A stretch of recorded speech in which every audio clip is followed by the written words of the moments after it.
दोस्तों, हाल ही में supreme court ने दिल्ली गवर्नमेंट को आदेश दिए थे कि सभी स्ट्रीट डॉग्स को पकड़ा जाए और उन्हें पाउंड्स में रखा जाए और ये इंश्योर किया जाए कि वो कभी बाहर ना निकल पाए। अब ये कितना इनह्यूमन और क्रूएल था, ये हम सभी जानते हैं। और ये डिसीजन सही है या गलत, इस पे भी लोगों के अलग अलग थॉट्स हैं। पर मैं आज इन सब से हटके उन डॉग्स के बारे में बात करना चाहूंगा जिसके बिना राजा युधिष्ठिर ने स्वर्ग में जाने से मना कर दिया। उन डॉग्स के बारे में जिन्हें हिंदू धर्म में एक विशेष स्थान प्राप्त है और कुछ जगहों पर उनकी पूजा भी की जाती है। उन डॉग्स के बारे में जो ह्यूमंस के द्वारा पहली स्पीसीज थी जिन्हें डोमेस्टिकेट किया गया। वो ऐसे एनिमल्स हैं जिन्हें हड़प्पा, मोहनजोदारो से लेकर वर्ल्ड की सभी ओल्डेस्ट सिविलाइजेशन में उनके डोमेस्टिकेशन के फाइंडिंग्स है। हमें आए दिन कुछ ऐसी वीडियोस दिख जाती हैं जो हमारा दिल जीत लेती है और कई सारी फेमस रियल स्टोरीज भी हैं इन डॉग्स के लॉयल्टीज की। तो इस वीडियो में हम डॉग्स और ह्यूमंस के रिलेशन को डिस्कस करेंगे, हाउ दे को इवॉल्व विद अस। फिर आप खुद से डिसाइड कर सकते हैं कि इन्हें सिटीज से बाहर करना चाहिए या फिर they deserve to be where they are. दोस्तों, डॉग ह्यूमंस की हेल्प हजारों साल से करते रहे हैं। उन्होंने हमें प्रोटेक्शन, कंपेनियनशिप और hunting assistance oldest human settlements के टाइम से दिया है। ये हम सभी जानते हैं डॉग्स का इवोल्यूशन वुल्फ से हुआ है, पर क्वेश्चन ये है कैसे हुआ और ह्यूमंस का क्या रोल था उसमें। रिसर्चर्स का ये मानना है ह्यूमंस ने पहले उन वुल्फ्स को डोमेस्टिकेट करना शुरू किया जो उनके सेटलमेंट के आसपास खाने की तलाश में आया करते थे। पर कुछ रिसर्चर्स ये भी मानते हैं कि उन्होंने वुल्फ के पपीज को पहले डोमेस्टिकेट किया और वो विद टाइम डॉग्स में इवॉल्व हो गए। पर इन सब से एक अलग थियरी है जो ये मानती है कि ह्यूमंस और वुल्फ का बॉन्ड हंटिंग के दौरान बना। ह्यूमंस और वुल्फ ने एक दूसरे में सिमिलैरिटीज देखी और साथ ट्रेवल करना शुरू कर दिया। तो ये कह सकते हैं कि डॉग एक क्रिएशन है ह्यूमंस और वुल्फ्स का। वुल्फ्स की नेचुरल इंस्टिंक्ट की वजह से ह्यूमंस वुल्फ्स को फॉलो करते थे जब वो किसी बड़े शिकार का पीछा करते थे और बदले में वुल्फ्स उन स्क्रैप्स का वेट करते थे जो ह्यूमंस छोड़ देते थे। अब क्योंकि ह्यूमंस वेपन्स के साथ बेटर हंटर थे, तो वुल्फ्स को भी रिलायबल सोर्स ऑफ फूड मिलता रहा और ह्यूमंस को हंटिंग कंपेनियन। और फिर टाइम के साथ जो वुल्फ्स ह्यूमन के साथ रहते थे उनमें फिजिकल चेंजेस आने लगे। उनके स्केलेटन छोटे हुए, उनके जॉज छोटी हो गई और जो सबसे बड़ा चेंज था जो ह्यूमंस और डॉग्स के बॉन्ड को स्ट्रॉन्ग बनाया वो था उनका सोशल होना।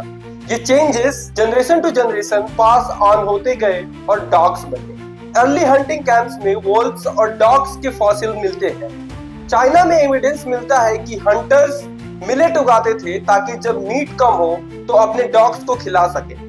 ये दिखाता है कि डॉग सिर्फ हंटर ही नहीं बल्कि हाईली वैल्यूड कंपेनियंस भी थे। अब अगर बात करें एंशिएंट इंडिया में डॉग्स का क्या रोल रहा है, तो एंशिएंट इंडिया में डॉग सिर्फ पेट्स नहीं थे, वो प्रोटेक्टर, हंटर, कंपेनियर और कई जगह पे वो डिवाइन माने जाते थे। क्योंकि इंडिया में ये माना जाता है कि सारी आत्माएं एक ही सुप्रीम सोल का हिस्सा है, तो ह्यूमन और एनिमल सोल में कोई डिफरेंस नहीं होता है। और कई इंडियन गॉड्स के वाहन भी एनिमल्स हैं की वजह से उन्हें वर्शिप भी किया जाता है। इंडिया में डोमेस्टिकेटेड डॉग का सबसे पुराना एविडेंस भीमबेटका केव पेंटिंग में मिलता है। महाभारत में युधिष्ठिर ने अपनी अंतिम यात्रा में एक लॉयल डॉग को कभी नहीं छोड़ा। यम के यह कहने पर कि वह डॉग को स्वर्ग नहीं ले जा सकते, युधिष्ठिर ने स्वर्ग तक जाने से इनकार कर दिया और वो डॉग उनके साथ स्वर्ग तक गया। हड़प्पन सिविलाइजेशन में भी डॉग्स काफी इंपॉर्टेंट थे। हिंदू गॉड भैरवा का वाहन भी एक डॉग है।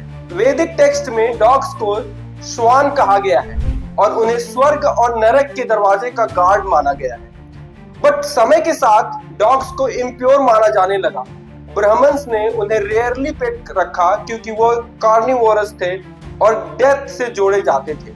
अगर डॉग हाउल करता तो इसे बैड ओमेन माना जाता।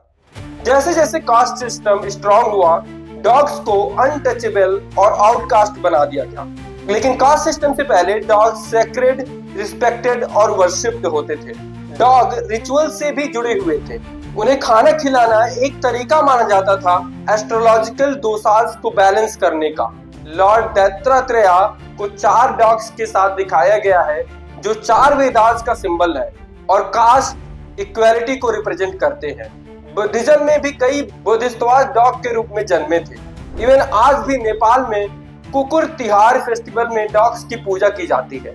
तो दोस्तों, डॉग सिर्फ एनिमल्स नहीं हैं जो सड़कों पर भटकते हैं, ये वो कंपेनियंस हैं जो इंसान के साथ सिविलाइजेशन के शुरुआत से चले आ रहे हैं। ये वो प्रोटेक्टर हैं जो हमारे सेटलमेंट्स के दरवाजों पर खड़े रहे और युधिष्ठिर के लॉयल कंपेनियन से लेकर लॉर्ड भैरवा के वाहन तक, 4 वेदास के सिंबल से लेकर स्वर्ग और नरक के दरवाजे के रक्षक तक उन्होंने हमारे शास्त्र में जगह बनाई। समय के साथ सोसाइटी ने उन्हें सुपरस्टिशंस और कास्ट बैरियर की वजह से दूर कर दिया, पर हिस्ट्री हमें याद दिलाती है कि कभी ये डॉग सेक्रेड, रिस्पेक्टेड और वर्शिप्ड थे।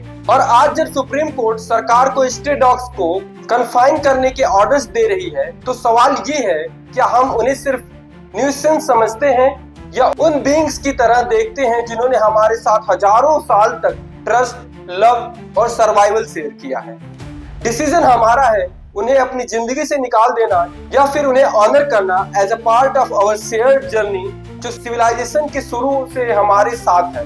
तो इस बारे में आपके क्या थॉट्स हैं? Please right it down in the comment box below and please like, share and subscribe. Thank you.